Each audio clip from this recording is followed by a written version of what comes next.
Hello, Namaste. Welcome to Dave's Hammer Show. This is the flagship program of Indigenous television. Indigenous television is Nepal's, in fact, South Asia's first and only indigenous community television.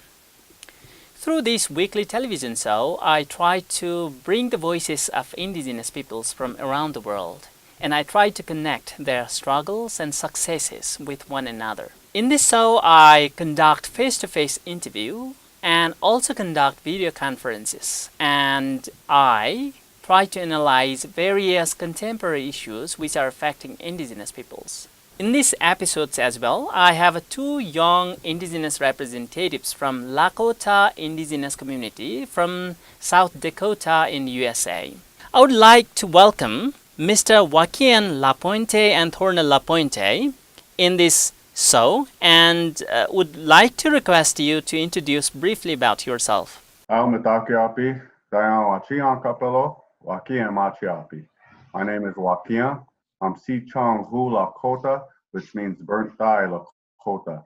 I come from the Lakota people from Roseville, South Dakota area, and currently live here in Minnesota.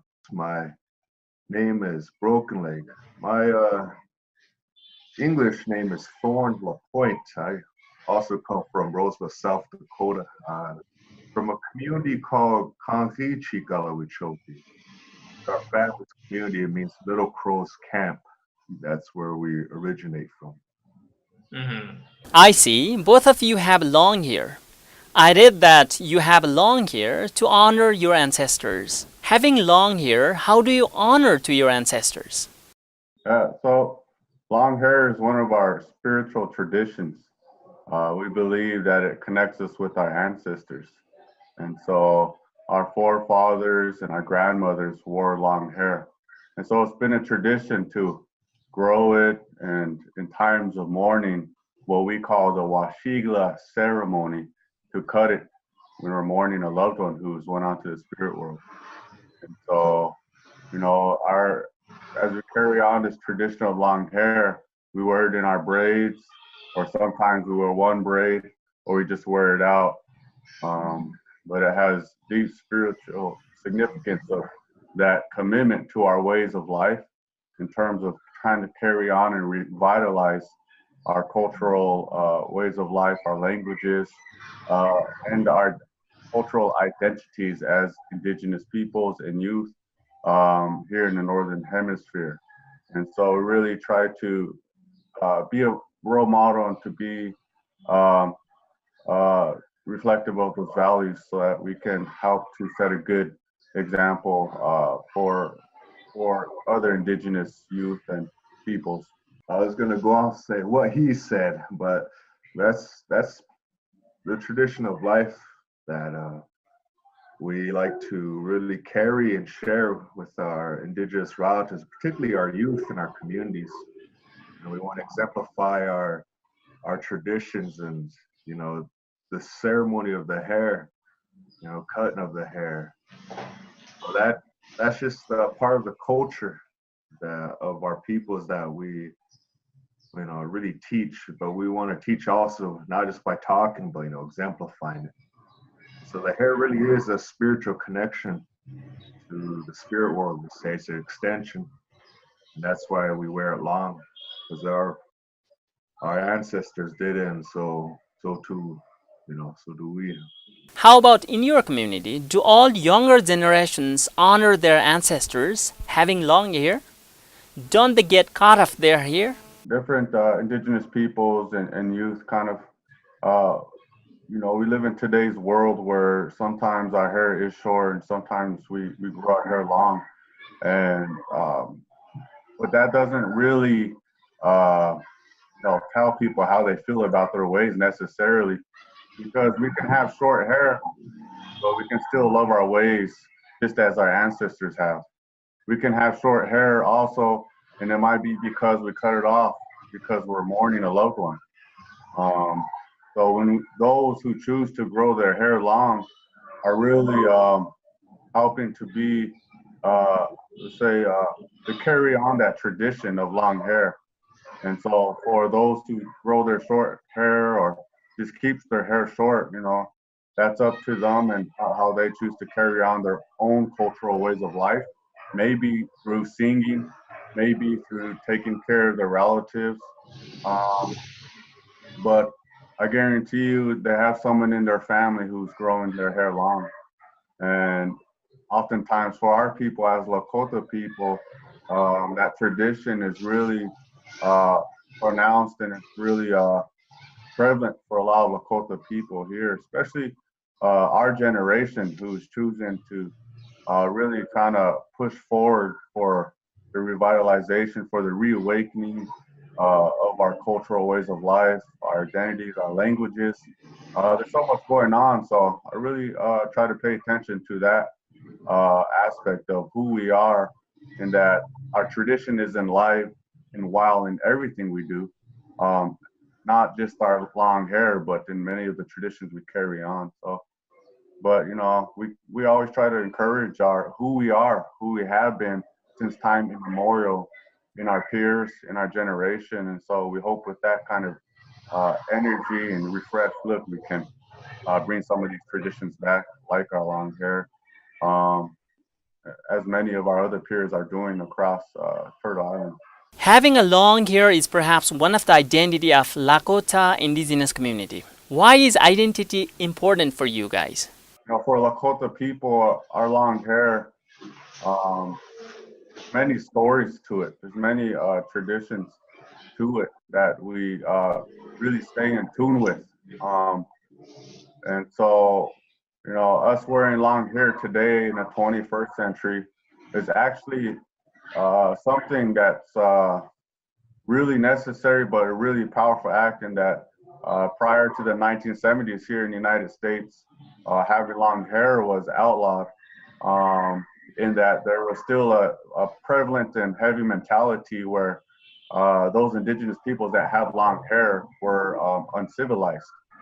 Um, Prior to the 20th century, during the 1900s, it was really outlawed with the coming of boarding schools. And so when we think about that history in contrast to our people who wore long hairs to symbolize that relationship, that our ways of life are interwoven with the land, with the water, with the elements of nature, that's really what the long hair and braids represent, is that interrelated, interconnected relationship that we share with all life. And so when we wear our hair long like this, it's a reminder, and it's a marker or declaration to say that we're still here, we remain, and our ways of life remain, and that that's how we grew up, kind of being raised by our parents, definitely, and our mother, who ensured that she passed on this tradition to us. So it's an intergenerational kind of responsibility we choose to carry on as young Lakota men. Um, and so there's deep spiritual significance to it. Like I said, you know, it, it comes with responsibility. When we grow our hair long, we're saying we're going to carry on our ways of life. We're going to walk with our heads high and carry on our cultural and spiritual identities. But also, you know, with the spiritual significance comes this ceremony of Washigla, the morning of when someone passes away. Then we cut off our hair and we lay to rest so that we can help our relatives to uh, journey on that spiritual path to the spirit world. And so to give them strength, but also to let them know that we're going to be at peace and that we're going to move forward in honor of you and your contributions that you made on your time here on earth. So this is a tradition that has been here for a long time and just carrying on. Look at the 500 years of history between indigenous peoples here from the Western Hemisphere and European nations. You know, the indigenous nations and the European nations. And kind of the dark and violent history that unfolded for 500 years. It's really a statement when you wear your hair long, continue these traditions, a powerful statement of resistance, of survival, but as well as the richness of our culture that still persists and still continues to this day. And our hair, our songs, our culture, our ways of life that you see are those manifestations of strength, richness, and beauty of that culture that has survived all challenges. Uh, has come out of that 500 years, and we really show that with this culture that we envision, you know, many more generations to come. Another questions I want to ask you about the youth. Young people are regarded to be a bridge between the elders and younger generations. How do you see the roles of youth in preservation of indigenous culture, language, knowledge, wisdom, and so forth? Yeah, and that's kind of coming from personal experience growing up. What our mentors, and we had the privilege and honor of having mentors in our life and elders. We've been able to see that the ones who chose to pass on their knowledge and their wisdom had sort of thinking that, you know, this youth were gonna need a preparation, need to be instilled with the knowledge that they built up through their own experiences throughout the decades. And to me, that speaks to the sort of forward-moving thinking of indigenous peoples, and that they have these succession plans for young leadership. That what they have built up, they pass on to young people and youth. And so, for our own work, we always, work with Native, work with indigenous youth, so that whatever we do, let's say we attend a UN Permanent Forum on Indigenous issues, or what we're currently doing, we're hosting the Wakíŋyaŋ World Indigenous Peoples Decade of Water Summit. What we do with those initiatives, as we've been taught, is that we engage and we bring in indigenous peoples and youth intergenerationally, so that that exchange and that sharing of knowledge and wisdom can occur. So with these kind of forums, we engage indigenous youth in them, so that their collective wisdom, knowledge, and their co-intelligence can be utilized, and that they have a heavy say in what's going to happen in the design of the future of water, in the future of Mother Earth, in the future of their rights. That there's a place and time and a forum where they can actually come together, not just be treated as sort of props or youth are the future, or always be relegated to the future, but that they know that they are the leaders now. And so we try to make that really apparent, make that really reflected in the process of anything we do within our work. And so that's how we learned from our elders growing up, is that they actually had these real roles, these real positions that they placed young people in, that weren't just relegated to areas of talks and so on, but that they had real say in the future and what initiatives might emerge out of that stuff. So Yeah, and just going off that, that's the importance of this multi-generational movement, as well as the knowledge that comes with it. You see, our homelands, the fate of our homelands and our traditional knowledge are linked together. You know, the protection of our homelands, as well as the respect of it, is really dependent on our traditional knowledge, on us to elevate that traditional knowledge, vice versa. So for us, the culture, that really embodies the lasting truths, as well as our practices with our lands. And that cultural diversity for indigenous peoples is important, and why it should be passed on, because it says a lot that the biodiversity, the survival of biodiversity, kind of rests upon that cultural diversity that indigenous peoples have on the land. That promotes respect for the earth, the water. That promotes respect for the sanctity of all life. And here, that traditional knowledge that's passed down really holds the standards of achievement to be pursued, not just by indigenous peoples, but also by the Western world and their systems. So the traditional knowledge and our homelands, that's super neat. And those two things must be preserved and restored and protected. And that's why the passing of the traditional knowledge and stories with the land are, critical to our survival, as well as the richness and continuation of these ways moving forward generations ahead. Yes, youth are not only future leaders, but also partners of today. Are we really discussing serious issues? Why are you both so serious? Yeah, we do it. We do a lot of work that we find ourselves in, whether it be fulfilling our roles within our cultural roles in community, uh, whether working organizationally, um, and so we're kind of a jack of many trades, I would say. And more, we find that those roles are starting to increase and diversify, and how and the skill set that we need to display. So um, I guess that's one of the things, and that's brought us up to this point in our journey as brothers, is that we work together for since we were little. Our father made sure that we worked together since we were like 14 years old. He started training us in experiential learning um, in nature. And so after we got training in nature to take youth out into nature and take them on the water through canoe, we started doing that ourselves. That came through over a decade of work of reconnecting youth with water by canoe and doing land-based activities rooted in their traditional ways.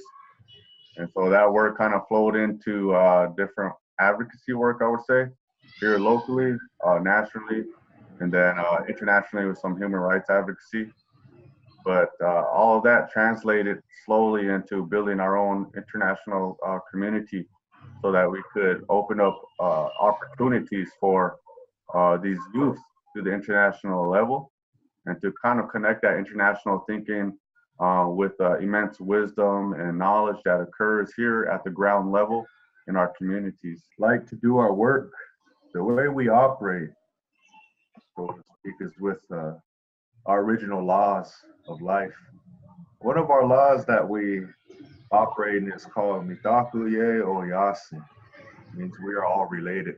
And so we never stop trying to be good relatives to our people and to the world, indigenous peoples of the world. You see, my grandfather used to say that we could have a community, but if there's no relatedness, there is no community. And the same holds true for the world community. So that's what we try to bring to this work of human rights, indigenous peoples, and our world movement. And it's found on that spiritual foundation. And that foundation, what that looks like is just a making of relatives. That's what that spirituality means. Many youth are lost in the middle. They don't have realization of their identity, culture, wisdom, and so forth. How were you able to learn so much such issues of indigenous peoples? It comes with the legacy that we're born into. Um, our great great grandfather was a treaty man who signed the 1868 Fort Laramie Treaty, and so from his many grandchildren and um, that are today, we continue to take up the legacy of um, advocating and fighting for that right to self-determination, to sovereignty. And so our grandfather, Humpupu, who my brother named after, Broken Leg, um, took on that fight, took on that push to continue to secure and fight for our basic indigenous human rights, which is sovereignty, which is embodied in that treaty. So it was no coincidence that we continued to look at the international level and looked at the Declaration on the Rights of Indigenous Peoples. How we kind of started exploring that more um, came from the stories of our father, came from the stories of our mother, and they continuously told us stories about our grandparents, our great-grandparents, and what this legacy meant. So this legacy was literally handed down to us. And so we made a choice as young men to take on that responsibility, to learn our ways and to learn what it would mean to navigate in today's sort of contemporary world and systems. And so we kind of just started building up our own library, our own repository of knowledge on Indigenous human rights, and using the Declaration on the Rights of Indigenous Peoples as a lens to interpret treaties on an international level and the sort of implications that can be translated on the ground level with that kind of relationship. So through our own explorations, meaning like attending the United Nations Permanent Forum on Indigenous Issues, we started building relationships there using that space to connect with international Indigenous peoples who we probably wouldn't have otherwise met within a short amount of time. Thinking of back, what allowed us to do this work is really came to the stories that were given to us or told to us. This is told to many of our young people in our nation. Who we are as Lakota people, we could say, is guided by the laws. And here are our laws of the pipe, the Chanupa Wakíŋyaŋ, the sacred pipe. And there's a story of how we became a nation, the Ocheti Shako, the Seven Council Fires. And to make a long story short, or just to add a little piece, point to what I'm getting at is that in that story, we were given a pipe, sacred pipe, and with that pipe came 7 laws of life. And truth, compassion, respect, wisdom, all these laws came to us, courage. And those are the laws that were going to guide us as a people. And to us, those are real laws. And, that's why during the treaty making, it was a nation to nation where we came together. But it was made with, for us as a Lakota people, with that pipe. When we made this peace treaty with the Washichu, or the Westerners, it was done with that pipe. And although, the Westerners broke the promise in this country, we maintain and honor that promise because we did it with that pipe. We don't lie and we don't break our word. And so with that treaty, that's the manifestation of this agreement that we had with each other. In our recent stories of the movements in the 1970s, in those movements, we were told a story of how our Lakota elders in the 1970s, took this treaty and they basically told our young people of the time to pick it up, dust it off, and they gave our people mandates, use the treaty, go to the United Nations. And so they went to the United Nations in the 1970s, and they took their case for justice, for our right to sovereignty, our right to our lands, and dignity of life to the United Nations. And that's where, for us as Lakota people, it started, which eventually culminated into many forms and many working groups. And here now we have the United Nations Permanent Forum on Indigenous Issues, and that's how our people got into the United Nations. Were you only told the stories? Have your ancestors also been able to pass any songs? If yes, I would like to listen some of your songs. So one of the songs that I just described was called a ghost song by some, called a honor song too, to honor people. But one of the goals sort of sung slowly, and it has a real deep meaning. We always sing it. It's the first song we sing wherever we go. And we sing it because we're letting people know that we love our Lakota way of life, and that we see this immense love and light within them as a nation. and that we sing this song to awaken that in that time and place, no matter where it is. But it goes real, kind of slow, but it goes.